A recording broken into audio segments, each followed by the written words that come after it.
and today's theme for the World Health Day is building a fairer and a healthier world.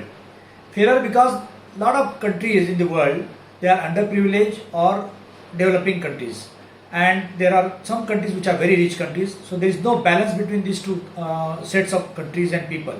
So they do not get proper opportunities of healthcare, they cannot access clean air, clean water whenever they require medicine, and therefore this theme is much appropriate. The importance of WHO is mainly for the developing countries like India and underdeveloped countries, those countries of Africa and Latin America. Richer countries like America, Canada, Australia, New Zealand and Western Europe, they do not respect WHO, they may not need WHO. But for us, WHO is a guiding force for us, and WHO had put a theme in 1981, Health for All by 2080. That is 20 years before we should have reached Health for All, but we have not reached. Today the slogan has to change because of COVID situation everywhere, COVID for All by 2021. COVID is such a widespread, and currently India is going through a second wave of COVID. Particularly Maharashtra has very big numbers, reporting more than 57,000 cases per day. India is reporting more than 1,15,000 cases per day, and this peak is going to grow further. It may go up to 2 lakh, 2.5 lakh cases per day also. But what people are bothered is only about Maharashtra. They think that Maharashtra is reporting in big numbers. If you check 10th March cases, Maharashtra has 4 times today than 10th March. But if you look at UP and Bihar, UP had 121 cases on 10th March. Yesterday UP had 6,000 cases. That means 50 times jump in just 25 days. Bihar had only 44 cases on 10th of March. Yesterday Bihar crossed 1,000. That means 25 times jump in 25 days. So the jump in those states is much higher. There are election bound states where it is increasing every 2 days, every 3 days is doubling.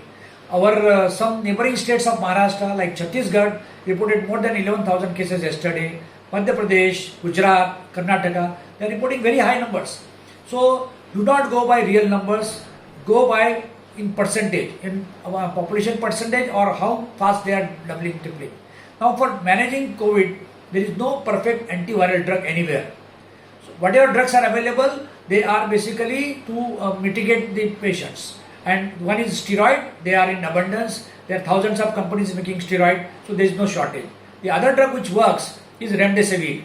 There are only 6 companies which are given license by a principal company called Gilead on voluntary basis. And those 6 companies are making this product, but they are selling between 2,800 to 5,800 per vial, and 6 doses are required. So it goes to almost 30,000-40,000 per course of treatment. Whereas Maharashtra government brought out a notification 15 days before saying that nobody should charge more than 1,000 rupees per injection because the procurement cost at a high level is 600-700 per injection. So my request to Government of India is, there is a drug price control order, and DPCO can decide the price, and they can bring the such drug under DPCO. So once the drug is brought under DPCO, the cost can be reduced, MRP can be reduced, and nobody can fleece. Currently there is a black marketing going on, racketeering is going on, which is second time happening. It has happened 6 months before when we had a first peak, and at that time remdesivir was sold 20-30,000 per vial. There was another drug which is redundant now, tocilizumab, sold for 1 lakh rupees per vial. So people are hoarding, they are taking advantage of the such situation, and human beings are suffering, people are dying. And a lot of doctors are using remdesivir irrationally. It has to be used only in the when oxygen level goes down, when there are moderate and severe symptoms, not for mild symptom, not for asymptomatic. So do not get admitted when your symptoms are mild. Do not take remdesivir when symptoms are mild. Question doctors their prescription, and that is the way we have to handle this COVID-19 scenario. Thank you very much.